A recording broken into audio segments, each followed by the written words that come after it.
नमस्कार विद्यार्थी मित्र आणि मैत्रिणींनो, मी श्रीमती मोरे UN, सागर विद्या प्रसारक शिक्षण संस्था संचलित महात्मा ज्योतिबा फुले उच्च माध्यमिक विद्यालय सिन्नर येथे मी उपशिक्षिका म्हणून कार्यरत आहे.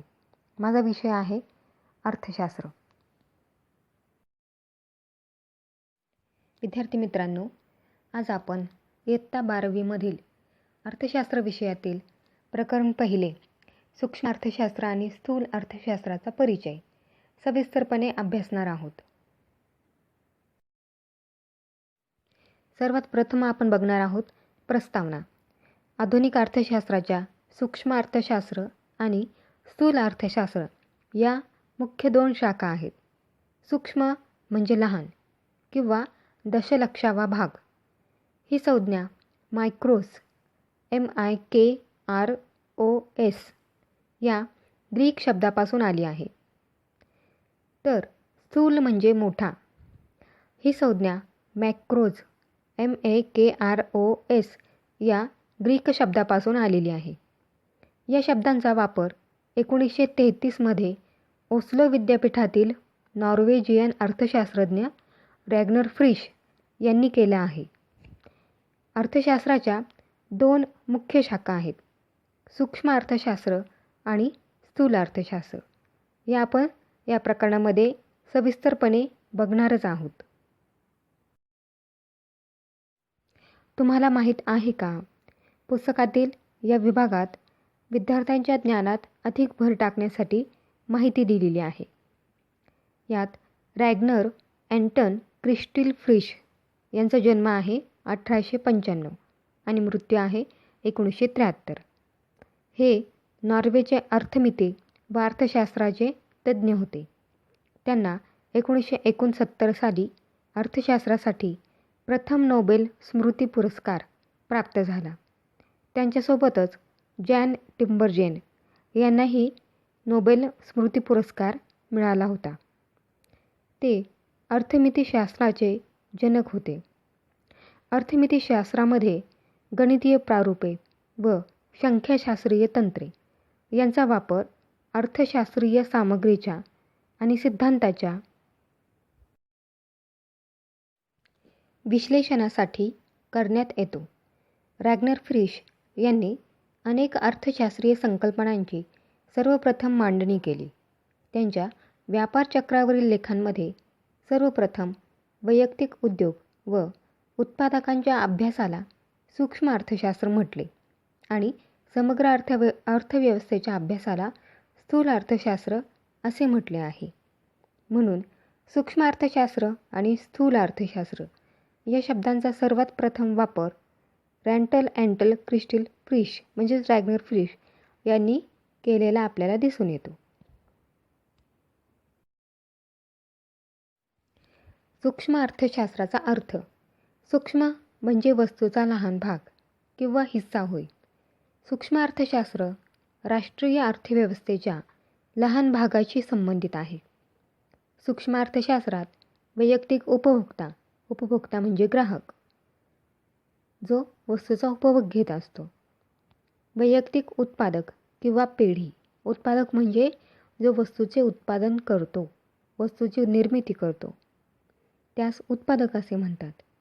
विशिष्ट वस्तूची किंमत किंवा घटकाची किंमत यासारख्या वैयक्तिक घटकांच्या आर्थिक क्रिया व वर्तनाचा अभ्यास सूक्ष्म अर्थशास्त्रात केला जातो.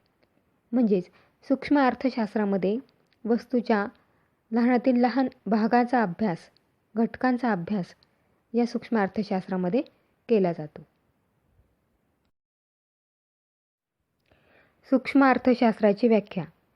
तुम्ही यापूर्वी सूक्ष्म अर्थशास्त्राच्या काही महत्त्वाच्या व्याख्या अभ्यासल्या आहेत. अजून काही व्याख्यांची चर्चा आपण करूया.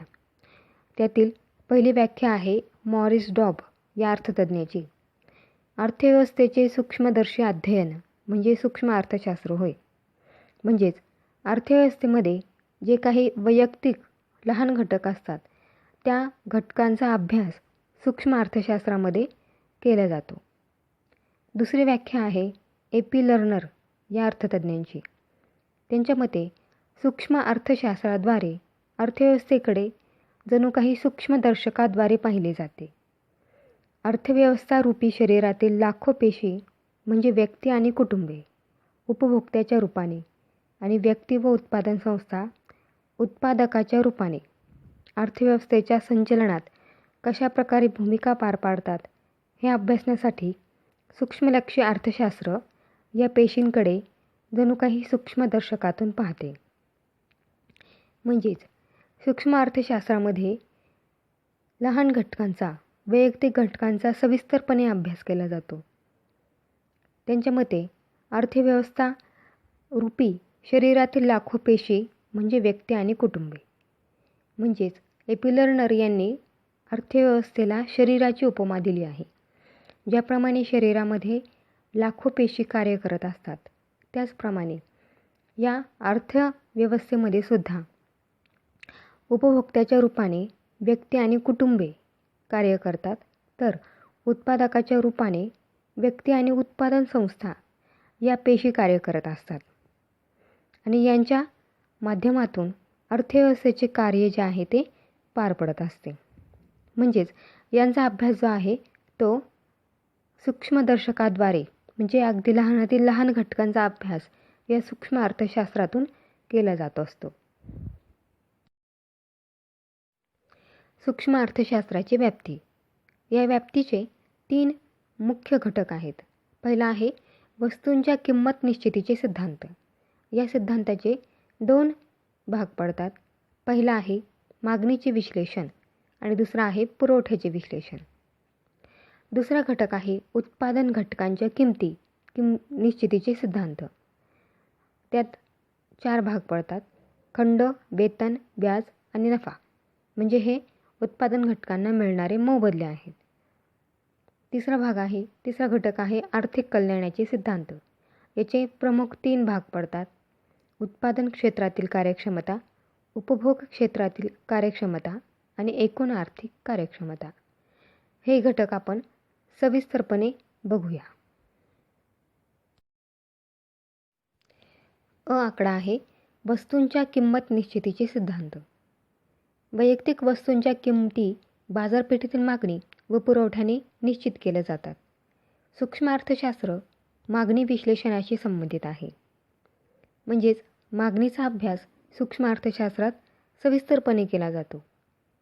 ते वैयक्तिक उपभोक्त्याचे वर्तन आणि वैयक्तिक उत्पादकाचे वर्तन म्हणजेच वैयक्तिक उत्पादकाच्या वर्तनाशी संबंधित आहे.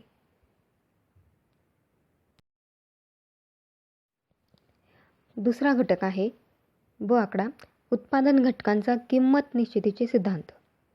सूक्ष्म अर्थशास्त्रात भूमी, श्रम, भांडवल, संयोजक हे घटक उत्पादन प्रक्रियेत सहभागी होतात. म्हणजे हे 4 उत्पादनाचे घटक आहेत.